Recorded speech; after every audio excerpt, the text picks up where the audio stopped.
नमस्कार दोस्तों। नाथ संप्रदाय के महान संत बाबा गोरखनाथ की जीवन गाथा उनके चमत्कारी जन्म से शुरू होती है। यह कहानी भारतीय संत परंपरा और उनकी अलौकिक सिद्धियों का अद्भुत उदाहरण है। बाबा मत्स्येंद्रनाथ, जिन्हें बाबा मच्छिंद्रनाथ के नाम से भी जाना जाता है, नाथ संप्रदाय के संस्थापक और दिव्य योगी थे। उनके आशीर्वाद और शक्ति से बाबा गोरखनाथ की उत्पत्ति हुई। यह कथा न केवल चमत्कारी घटनाओं को उजागर करती है, बल्कि विश्वास, श्रद्धा और संतों की कृपा का महत्व भी सिखाती है। बाबा गोरखनाथ कैसे प्रकट हुए, इसकी कहानी भारतीय संतों की सिद्धियों को दिखाती है। आइए इस अद्भुत कहानी को शुरुआत से जानें। बाबा गोरखनाथ के चमत्कारी प्रकट होने की यह अद्वितीय कथा बहुत समय पहले की बात है। बाबा मत्स्येंद्र नाथ भ्रमण पर निकले थे। उन्हें बाबा मच्छिंद्रनाथ नाथ के भी नाम से जाना जाता है। पूर्व काल के बड़े ही प्रसिद्ध एवं दिव्य योगी हैं। बाबा मच्छिंद्रनाथ ने ही नाथ संप्रदाय की स्थापना की थी। भ्रमण करते हुए बाबा गोदावरी नदी के किनारे बसे चंद्रगिरी नगर में जा पहुँचे। उस नगर में चलते हुए वह एक घर के सामने रुक गए। उस घर के द्वार खुले हुए थे। बाबा ने वहां खड़े होकर गृहस्थों को भोजन हेतु स्वर लगाए। तभी अंदर से एक महिला निकलकर बाहर आई।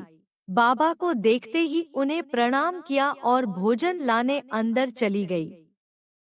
जब महिला भोजन लेकर आई तब उसके मुख पर प्रसन्नता नहीं थी।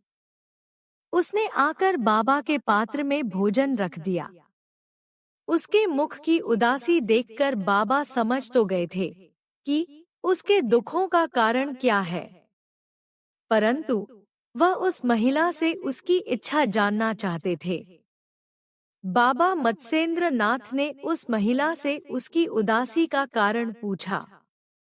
महिला ने अश्रुपूरित आंखों के साथ बाबा से कहा, बाबा, मैं निःसंतान हूँ। बाबा ने विभूति देते हुए उस महिला से कहा, देवी, यह विभूति खा लेना। निःसंदेह आपके घर पुत्र पैदा होगा।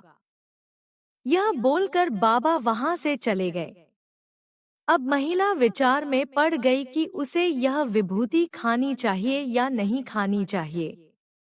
एक तो लोक लाज की बात भी थी, दूसरा आसपास की महिलाओं ने भी उस महिला को विभूति नहीं खाने की सलाह दी थी।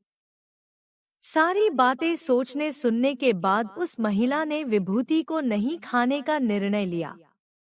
उस नगर में एक स्थान था जहां वर्षों से लोग गोबर जमा करते थे। फिर बाद में उस गोबर को खेती में उपयोग करते थे। उसी गोबर के टीले पर जाकर उसने उस विभूति को फेंक दिया। 13 वर्षों के बाद बाबा उस नगर में वापस आए। नगर आने के बाद वह उस महिला के द्वार पर पहुंचे और स्वर लगाया। जब महिला द्वारा पर बाहर निकली तो बाबा ने उसे उसके संतान के बारे में पूछा। महिला ने बाबा को बताया कि उसे कोई संतान नहीं हुई। बाबा ने उस महिला से सच बताने को कहा, क्योंकि वह विभूति अभिमंत्रित थी। ऐसा हो ही नहीं सकता कि उसे संतान की उत्पत्ति न हुई हो। घबराई हुई उस महिला ने धीरे धीरे बाबा को पूरी सच्चाई बता दी। बाबा ने महिला से कहा, ठीक है, तुम मुझे उसे गोबर के टीले के पास ले चलो। क्या वहां अभी भी गोबर का टीला है? महिला ने उत्तर देते हुए कहा, हाँ बाबा, सालों से वहां हम लोग गोबर जमा करते हैं। महिला बाबा को गोबर के टीले के पास ले गई। वहां पहुंचकर बाबा ने जोर से स्वर लगाया, अलख निरंजन। बाबा के स्वर लगाने के कुछ समय बाद गोबर के टीले के बहुत अंदर से एक बालक निकला। महिला और गांव वाले गोबर के अंदर से निकले बालक को देखकर अचंभित रह गए।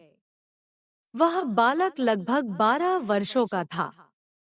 जब बाबा उस बालक को लेकर जाने लगे तब महिला ने बाबा से माफी मांगी और उस बालक को उसे देने को कहा।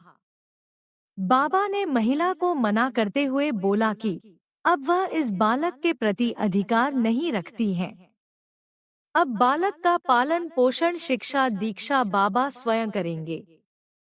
12 वर्षों तक गोबर में रक्षित रहने के कारण इस बालक का नाम गोरक्ष पड़ा। ये बालक बड़े होकर बाबा गोरक्षनाथ एवं बाबा गोरखनाथ के नाम से प्रसिद्ध हुए। दोस्तों, यदि आपको हमारे चैनल सुविचार संग्रह द्वारा सुनाई गई बाबा गोरखनाथ की पौराणिक कहानी सुनना अच्छा लगा है तो वीडियो को लाइक करें, कमेंट करें, अपने रिश्तेदारों व मित्रों के साथ शेयर करें।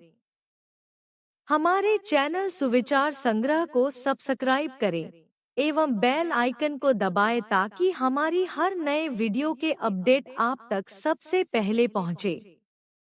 हमारा चैनल आपके सुखी व मंगलमय जीवन की कामना करता है। धन्यवाद।